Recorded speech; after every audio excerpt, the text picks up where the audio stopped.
जी, मैं इस सदन में अलल ऐलान ये कहता हूं कि जब भी इस देश की जमीन को लहू की जरूरत होगी, आपसे 2 कदम आगे इमरान खड़ा मिलेगा। ये मैं आपसे यकीन दिलाते हुए कह रहा हूं। सभापति महोदय, मैं सरकार से कहना चाहता हूं, हमसे हमारी इबादत गाहें तो मत छीनिए ना, हमारे घरों पे बुलडोजर तो मत चलाइए ना, हमारी कब्रों में तो हमें सुकून से सोने दीजिए ना।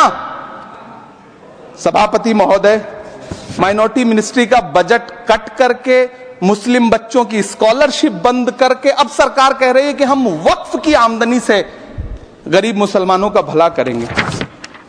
गुजरात की बेटी बिल्किस के बलात्कारियों की रिहाई के बाद उन्हें माला पहनाने वाली लोगों के नेता ये कह रहे हैं कि यह बिल मुस्लिम महिलाओं को उनका हक दिलाएगा। धन्यवाद मोदी जी, क्या बढ़िया सौगातें मोदी दे रहे हैं आप। पहले हमें गुजराते मोदी दिया, आप सौगातें मोदी दे रहे हैं। लेकिन यह सरकार इतना याद रखे कि इसी ठसक के साथ देश की संसद में सीए का कानून भी लाया गया था और कहा गया था बड़े बड़े भाषण देकर के कि पड़ोसी देशों से हिंदू भाइयों को ला करके यहां नागरिकता दी जाएगी। लेकिन मैं आपके संज्ञान में लाता हूं सर कि पिछले इतने दिनों में इनसे नागरिकता लेने के लिए 2000 व्यक्ति भी नहीं आए, जबकि इसके उलट इन्हीं की सरकार में पिछले 10 साल में 15 लाख से ज्यादा भारतीयों ने भारत की नागरिकता छोड़ करके दूसरे देश में जाकर के बस गए। यह हुआ उस कानून का अंजाम। सभापति महोदय, इसी तरह की जिद के साथ किसानों के खिलाफ भी कानून लाए गए थे। जिस तरह आज वक्फ के फायदे गिनाए जा रहे हैं, उसी तरह से किसानों को भी कृषि कानूनों के फायदे गिनाए गए थे। लेकिन अंजाम क्या हुआ? 700 किसानों की शहादत लेने के बाद सरकार को अन्नदाता किसानों के सामने घुटने टेकने पड़े और कृषि कानून वापस लेने पड़े। जिल्ले इलाही, जमहूरियत जो है वो नफरत और ठसक से नहीं चलती है, अकड़ से नहीं चलती है, उसमें सबकी हिस्सेदारी जरूरी है। कल देश के माइनॉरिटी मिनिस्टर ने लोकसभा में खड़े होकर एक शेर सुनाया था कि मुझसे कोई बदगुमान न हो, तो मैं उन्हें एक शेर सुनाना चाहता हूं कि मैं आज जद पे हूं तो इतना खुशगुमान न हो, मैं आज जद पे हूं तो इतना खुशगुमान न हो, चराग सबके बुझेंगे हवा किसी की नहीं।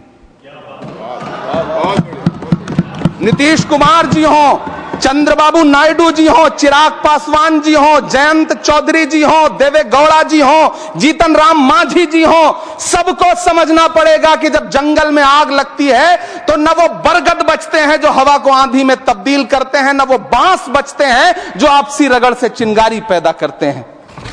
सभापति महोदय, जब देश को मनमोहन सिंह साहब जैसा काबिल प्रधानमंत्री मिलता है तो देश को आरटीआई जैसा एक्ट मिलता है, सेज जैसा एक्ट मिलता है, मनरेगा जैसा एक्ट मिलता है, लिबरलाइजेशन मिलता है, राइट टू एजुकेशन मिलता है, नेशनल फूड सिक्योरिटी एक्ट मिलता है। लेकिन जब देश को सौगातें मोदी मिलती है तो क्या मिलता है? सीए मिलता है, फॉर्म्स लॉ मिलता है, आर्टिकल 370 मिलता है, इलेक्टोरल बॉन्ड जैसा एक्ट मिलता है और वक्फ अमेंडमेंट एक्ट जैसे बिल देश को मिलते हैं। मुझे तो अपने हमवतन भाइयों से पूछना है कि आपको अपने बच्चों की तरक्की, खुशहाली और नौकरी की दरकार है या फिर मुसलमानों की दान की गई जमीनों को लूटकर धन्ना सेठों को देने की साजिश करने वाले कानून की? सभापति महोदय, यह सरकार रात के 3 बजे तक पूरे देश को जगा करके संसद में अपने ही नागरिकों को नीचा दिखाने के लिए वक्फ बिल ला रही थी, तो उधर रात के 1:30 बजे अमेरिका हम पर 26% टैरिफ लगा रहा था। सरकार की प्राथमिकताएं देश को पता। सभापति महोदय, मैं बहुत भावुक हूं आज, और मुझे अच्छा लगा कि आदरणीय नेता सदन जगत प्रकाश नड्डा जी ने बहुत अच्छी बातें भी की, मन से बातें की। क्योंकि उनके नाम में प्रकाश जुड़ा है तो मैं उनमें हमेशा एक रोशनी की किरण देखता हूं। मैं उनके सामने बहुत अदब से यह बात कहना चाहता हूं कि चरागों के सफर में दबदबा हो आंधियों का तो फिर अंजाम जुल्मत के सिवा कुछ भी नहीं होगा। ये दुनिया नफरतों के आखिरी स्टेज पर है, इलाज इसका मोहब्बत के सिवा कुछ भी नहीं होगा। मैं भावुक हूं, मेरी पलकें गीली हैं। अगर देश की एक बहुत बड़ी आबादी को लगता है कि आप उसका भला करने के लिए नहीं बल्कि उनकी इबादतगाहों, उनकी कब्रिस्तानों, उनकी खानकाहों को बर्बाद करने का बिल ला रहे हैं, तो फिर आप अगर समझाने में नाकामयाब रहे हैं तो यह आपकी नाकामयाबी है। पहले समझाइए, उसके बाद कोई बिल लेकर के आइए, तब शायद हम आपका इतनी पुरजोर तरीके से विरोध ना करें। लेकिन सभापति महोदय, मैं अंत में सिर्फ इतना कहना चाहता हूं कि इस बिल में जो भी पॉइंट्स दिए गए हैं, बॉम्सी पोर्टल देख लीजिए, सरकार का झूठ आपको पकड़ में आ जाएगा।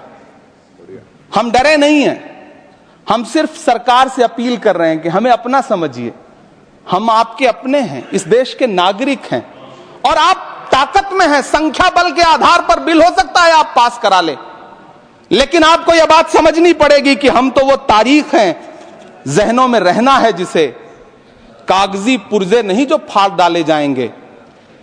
जिस जमीन पर मैं खड़ा हूं ये मेरी पहचान है। आप आंधी हैं तो क्या मुझको उड़ा ले जाएंगे? आपको यह बात समझनी पड़ेगी।